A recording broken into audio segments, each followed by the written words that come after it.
जों सैथो गोसोनि मानसि जों बेखौ एक्सेप्ट खालामसै नामा आं गोबां खोथा बुंला बिसावरायग्रा नोंथाङा बेबायदि 4 मासनि थाखायनो नोंखौ सोरबा माबा बुंबानो आं गाबनो ओंखारो हान्थुजोंबो मोदै गयोसो एनडिएफबि आफादनि 2020 मायथाइ 27 जानुवारिनि सिगां जा गोरोबथा जालांनाय एनडिएफबि बिसावरायग्रा फेक्सननि चेयारमेन बिथां बिसावरायग्रा उरुफे सायखं बिथांनो दिनैनि बिटिसि बिटिआर सरकारा इएम होनो थांगासिनो दं नाथाय समा खोब गुसुं 4 मासल'सै बिथांमोननि टार्म्स एन्ड टेन्युअरआ अब्ला 4 मासनि थाखाय बिथाङा इएम जानानै मा खामानि मावनो हागोन रायजो राजाफोरनि थाखाय रायजो राजाफोरनि खामानि मावनायखौ बाद दोन गावनि केडार्सफोरनि थाखायनो बारग' केडार्सफोरनि थाखायनो मा खामानि मावनो थाखाय बिनि आखायाव सम दं आंनि फार्स्ट कुइसना बे बिसावरायग्रा बिथाङा 4 मासनि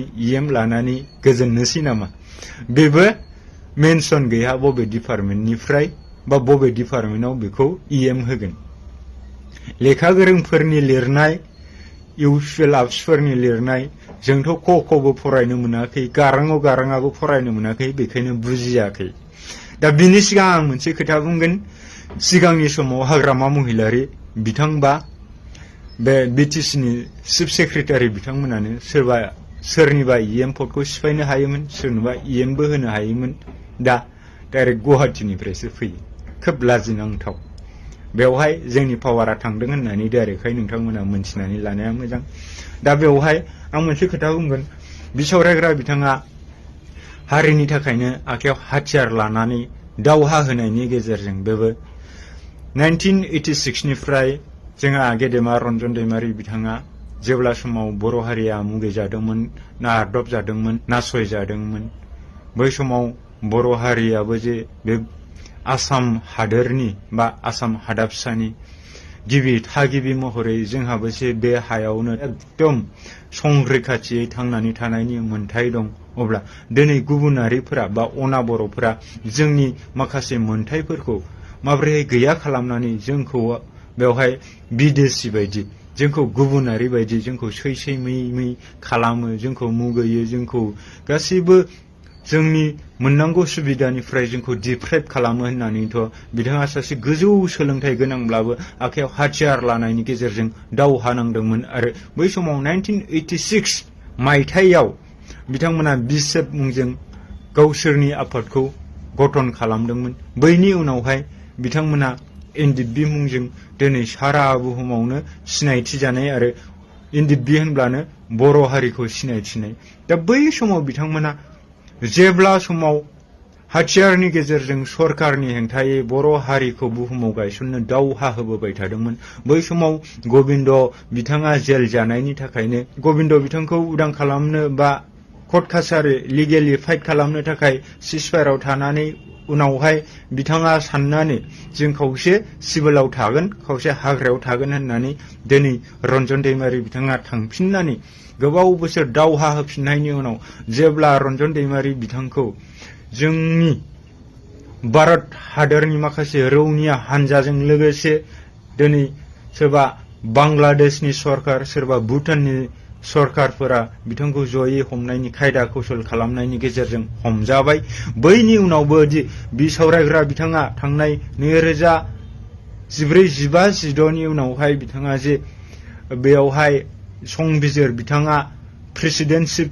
चेयारमेनशिपखौ लानायनि गेजेरजों एनडिएफबि आफादखौ सामलायबोबाय थादोंमोन बैनि उनावहाय बिसावरायग्रा बिथाङा नैबे थांनाय 2020 मायथाइनि 27 जानुवारि खालारनि जिथु बिटिआर गोजोन गोरोबथा बिसिम बिथाङा एनडिएफबि आफादखौ सामलायनानै लाबोदोंमोन अब्ला दिनै बिथाङा हारिनि थाखायनो आखायाव हाथियार लानायनि गेजेरजों दावहा होबोदोंमोनब्ला बर' बिमाखौ अनसायनोनो बिथाङा हाग्रायाव थानानै दुखु दाहा सैनांदोंमोनब्ला दिनै 4 मासनि इएम मोननायनि गेजेरजों ना बर' हारिखौ सिबिनो हागोन ना गावनि केडार्सफोरनो माबा मोनसे मावनानै होनो हागोन आंनि कुइसना बे जाय समाव बिथांमोना गोरोबथानि उनावहाय 2020 मायथाइनि 27 जानुवारि खालारनि उननिफ्राय बिथाङा बिपिएफनि टिकेट लानानै बिजाथि महरै गसंदोंमोन बा गसंनो लादोंमोन बै समावनो माखासे आसाम पुलिसनि एसपिफोरनि ट्रसार माखासे इनफरमेशन बिउर'फोरनि थ्रुसार बेवहाय बिथाङा थानो हाया जादोंमोन आरो अदेबानि बै समावनो जोंहा जाय एनडिएफबि आफादनि गेजेरजों बर' हारिखौ अराय सम सिबिबोनाय बिथां दिनैनि समनि एनएलएफबिनि आर्मि चिफ बिथां एम बाथा बिथाङा गावनि फारसे आखाइनि आसिफोरखौ खोमानानै लानो गोनां जादों आरो बै समावनो एसपिफोरनि थ्रसार खालामनायनि गेजेरजों बिथाङा दिनैबो बर' समायसाया बिटिआर गोजोन गोरोबथानि गेजेरजों मावफुंजानाय नङा होननानै हाग्रायाव हाबफैफिनदों। दा बै समाव बिसावरायग्रा बिथाङा जेने थेने गावनि गोसोखौ दोरजोआव लाखिनानै बिथाङा बिपिएफ दोलोनि बिजाथि महरै गसंनानै देरहाबोदों। देरहाबोखांनायनि उनावहाय गावनि केडार्सफोरखौ मोनसे फसंथान होफिननो गोदानै थांना थानायनि लामा होफिननो होननानै दिनैनि सरकारजों थादों। दिनैनि सरकारनि थानायनि गेजेरजोंबो बिथाङा जेबो गावनि केडार्सफोरनोबो जेबो राहा होफिननो हायाखै। दिनैसो मानो इउपिएल सरकारा प्रमद बर' बायदिया बिथांनो 4 मासनि थाखाय दा समाथ' गैथारला नङा होमबा 4-5 मास बेबायदिल'सो जाहैगोन। दा बेवहाय माबोरैहाय इएम होखो आरो बबे डिपार्टमेन्टआव इएम होखो बेखौबो मानो मेनसन खालामासै आरो बिसावरायग्रा सार बिथाङा बे 4 मास 5 मासनि इएम पद मोननानै गोजोननोसै नामा? नोंथांनि नांनाया बबाव थांखो? आंनि कुइसना बेसो। दिनै जोङो बुंब्ला जोंहा दाय हमजायो, नाथाय बुंनांगौ जायो सैथो मोनसिखाय मिथिबाय। दा जोंखौ बुंनायनि थाखाय केस होगोन, मा होगोन? केस हो बाबा, केस हो। थानायाव सानथामसो बुजागोन, सानथामसो बुजाखांनायनि उनाव जेल थांगोन। आजादि मिनि रंजायै जों थांनानै थाहैगोन। जों जि जायगायाव थायो बे जायगायाव जों मिनि रंजा थायो। जायजों जों थायो बेयाव नंगुबै आंगोनि असे थैनि सोमोन्दो गैयाब्लाबो जों आंगोनि बायदि बिथांमोनखौ जोङो बजबना लानायनि गेजेरजों, जोङो अनलायनायनि गेजेरजों जोङो थांनानै थायो। थांना थानायनि बेनो मोनसे मोजां आब्रुथि, बेनो मोनसे मोजां खान्थि, बेनो जोंनि थांनानै थानायनि नेचार। बेबायदि केरेक्टारिस्टिक्सखौसो जों सोलोंनांगौ। जों थाखा फैसानि थाखाय, जोंनि सेल्फिश माइन्डेडनि थाखाय, जोंखौल' नायनायनि थाखाय बे बुहुमाव जों जोनोम मोनाखै। दिनै जुदि बिसावरायग्रा नोंथाङा बेजोंनो गोजोनबायब्ला इयेस, आं मालाय मा बुंनो, गाव गावबागाव गोसो। दिनै प्रमद बर' बायदिजों सोरबा इउपिएल सोरबा आबसु बायदिनि दिनैनि एट प्रेजेन्ट दिनै जि माबायदि लिडारा एप्सखौ लिडिं खालामबाय थादों बैसोर बायदिनि गोसोजों जोङो थांफानो नाङा। बिसोर माबा होनबानो औ खिफिनाय मानि जों जानो नाङा। बैसोरो गाव गावनिखौल' सानदों, खिन्थु अभारअल बर' हारिनि थाखाय बिथांमोना मालाबाबो सानाखै। सानदोंब्ला मानो बेबायदि जानो मोनबाय? दिनै जों दिफेन बर'खौ बुंबा सोरबा आबसु सापर्टारफोरा गाबगोन, दुखु मोनगोन, जोंनि सायाव रागा जोंगोन। जेरैहाय सिगांनि समाव प्रमद बर'खौ माबा बुंबा आयै बर' आइजोफोरा हान्थुजों मानि मोदै गयोलै, आंबो गाबनोसैलै प्रमद सार। नोंनि खोथा बुंबा आंबो गाबनो ओंखारो प्रमद। नोंखौ मानो बखिबाय थायो मानसिफ्रा?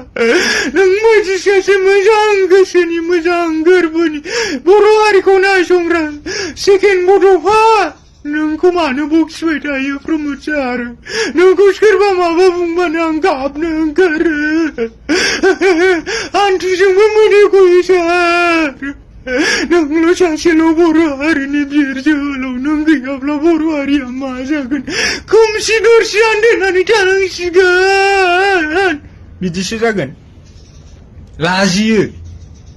लाजियो जों प्रमद बर' बायदिनि थाखाय। दिनै जाथिया जोबस्रांनोसै। दिनै सोर पार्टिया बिटिसिखौ सोर सालाया जोंहा बेजों मेटार गैया। जों रावबो दैदेनगिरिखौ बुंनोबो साना। खिन्थु नों मा कमिटमेन्ट होदों? नों बैबायदि कमिटमेन्टखौ मावनो नाजानांगौ। कमिटमेन्टखौ सायावल' होनानै सिङाव आलदा खामानि मावबा जों बेखौ एक्सेप्ट खालामनोसै नामा? जों सैथो गोसोनि मानसि, जों बेखौ एक्सेप्ट खालामनोसै नामा? माब्रैहाय जों एक्सेप्ट खालामनो? बैफोरखौ बुजिनांगोन। आं गोबां खोथा बुंला बिसावरायग्रा नोंथाङा बेबायदि 4 मासनि थाखायनो नोंथाङा हारिनि थाखाय आखायाव हाथियार लानानै नोंथाङा हाग्रा बंग्रा थानानै बर' हारिखौ गायसननो नाजादोंमोनब्ला बेनो नोंनि एचिभमेन्ट खालामनांगौ खामानि मोनब्ला बेनो नोंनि एम एन अबजेक्ट मोनब्ला आंहा बुंनांगौ जेबो गैला स' थेंक इउसै दे बिसावरायग्रा सार नोंथ' नोंखौ पार्सनेलि दुखुबो मोना हामाबो मोना गाज्रिबो मोना नोंबो आंखौ अनो आंबो नोंखौ अनो स' थेंक इउसै